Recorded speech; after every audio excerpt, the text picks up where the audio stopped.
Yo, what's up mga gar? Welcome back again sa ating channel. So matagal-tagal tayong walang video mga gar, no? Inabot ng kulang-kulang ng 2 linggo na bago tayo nakapag-update ulit kasi medyo naging busy, no? Busy na talaga tayo ngayon.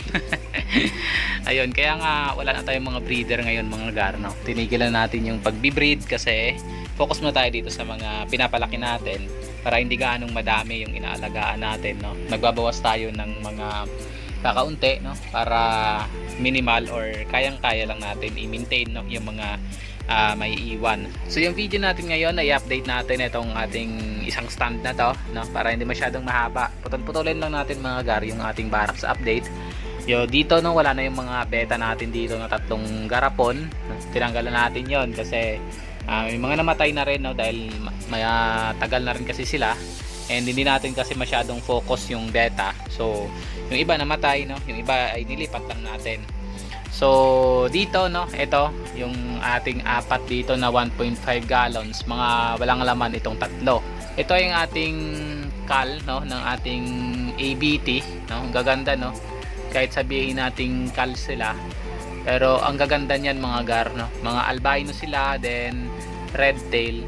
Tapos, pang albino blue topaz yung kanilang mga dorsal. Ayan, gaganda niyan mga gar. So kung trip nyo yan mga gar, no, minsan lang kayo sa ating page. Maganda to pang community tank mga gar. Ayan, no, pang community. Tapos ito walang laman na to. So plano ko tong lagyan, no, ng mga male natin na Santa Claus kasi may mga Santa Claus na tayo na mga male na mga pwede nang pang separate. So lalagay na natin yan dyan. Pinapa-age lang natin yung tubig nito kasi kaka-reset lang natin ito eh. Yun. Tapos dito, no, itong mga maliliit na lalagyan natin na to ay nilagyan na natin to ng mga laman. So para matanggal natin yung dito dati na sa ilalim, yung mga iba dyan, no. Tapos yung mga nandun na nakalagay sa pinakailalim, so wala na mga laman yan, mga nakataob na yan. So dito, ito yung survivor natin ng mga Santa Claus ito na mga ribbon. Ayan, mapapansin nyo ilang piraso yan sila. Ayun, ito yung pinakaunang batch nung ating project na anak, no, ng ating albino na hindi, ng ating Santa Claus ribbon. So ito yung 4 yung natira. So walang akong nakikita, no, na nagmana sa parent. Ayan, so 4 yun din sila. Tapos ito yung natitira natin na HBRRT na breeder, no? Kasi hindi na natin ito binigay dahil hindi nakagandahan yung male. Ayan, nakalagay lang sila dyan, pero pag in case na magkaroon sila ng fry, no, hindi na natin yun papalakihin. Finifeed natin sa mga monster fish natin. Yun. Tapos ito yung pinaka last batch ng ating HBRRT. Ayan, medyo lumalaki-laki na sila, no? Ilang piraso lang yan, kaya dyan ko na lang nilagay, parang nasa 10 lang ata yan. Ayan, so ang pinapakain natin dyan ay moina na rin. Yun. Tapos ito yung mga pinaka huli natin ng mga batch ng MSSBT, pero wala na to, hindi na to for sale dahil pumangit na yung itsura dahil siguro matanda na, no? Medyo matagal na rin kasi, and nung nilipat natin sila dyan, medyo humina silang kumain, kaya medyo namayat, and may fry, no, yung iba. Ayan, no, may mga maliliit na fry. Tapos ito ay MSSBT ito. Fry ito ng MSSBT. Actually medyo madami ito nung una. Kaso no, dahil dyan lang sila, medyo kumonte, no? Nung nakaraan kasi medyo yan nun talaga, may magulo, masukal, no, yung mga halaman, and parang nasa 6 lang yan ata sila or 5. Yun. Ito yung project natin mga gar, no? Patay na yung male nito, namatay na siya, and nagkaroon pa siya ng last fry. Ayan. Wala na siyang male pero nagkaroon siya ng last fry. Hindi ko na hiniwalay. Yun, kasi nagbawas ako ng lagayan, no. Tinaob ko na yung mga ibang lagayan kaya wala akong mapaglagyan. Andyan na sila. Ayan, no. So madami-dami yan, mga mahigit 20 siguro yung kanyang fry. And sinama ko lang. Actually lumalaki na nga sila. Una, sobrang liit niya nung pinanganak nila. Ayun.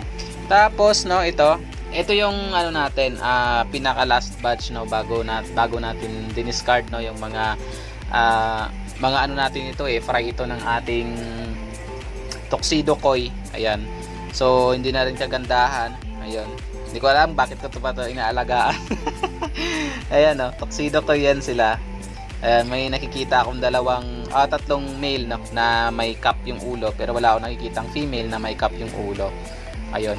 Tapos ito, no, medyo masukal lang yung mga halaman, mga duckweeds ba ang tawag dyan. Ayan. Pero mga fry ito ng ating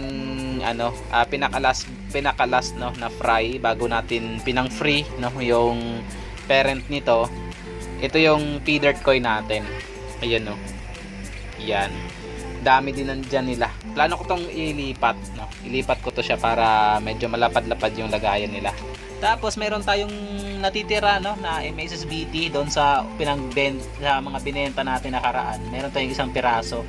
Actually naka-separate yan siya Separated yan siya na sana ikagawin ko yan na reserve no, na male na breeder. Kaso tinigil ko muna yung pagbi-breed kaya ayan, nandyan siya. Ayan, ang ganda niyan. Nakatago lang siya isang piraso no? Pero may mga available pa naman tayo na mga MSSBT, so pwede yan pang male mga gar. Ayan, oh. Ganda niyan, mag-isa lang siya dyan. Tapos yung female natin no, na ABT, ayan, dalawa yan dyan sila pero hindi ko nakikita na yung isa. Ayan, siguro ayan na siya ayan, struggling. Ayan. Tapos no, itong isang piraso natin na anak ito ng ng ating tuxedo koi na short body. Yan, isang pirasong male na lang yung natitira. Ayun. Tapos ito yung batch ng binenta natin na tuxedo koi na short body. Ito yung hindi kagandahan kaya iniwan ko no. Bali binenta ko lang ay 6 na piraso, 3 male at 3 female. Ayan. So may nagtatanong nga no ng ating tuxedo koi. So wala na tayo, ito na lang yun no. Ayun. So kung trip mo, pwede ka naman bumili ng ibang strain, tapos kung trip mo to, ibibigay ko na lang sa'yo. Pati yan no. Ayan. So wala na rin kasi mga priceless na rin kasi to. Mga priceless na rin sila. Pwede na lang yan pang freebies no. Pero kailangan bumili muna ng mga strain natin na available. Ayun.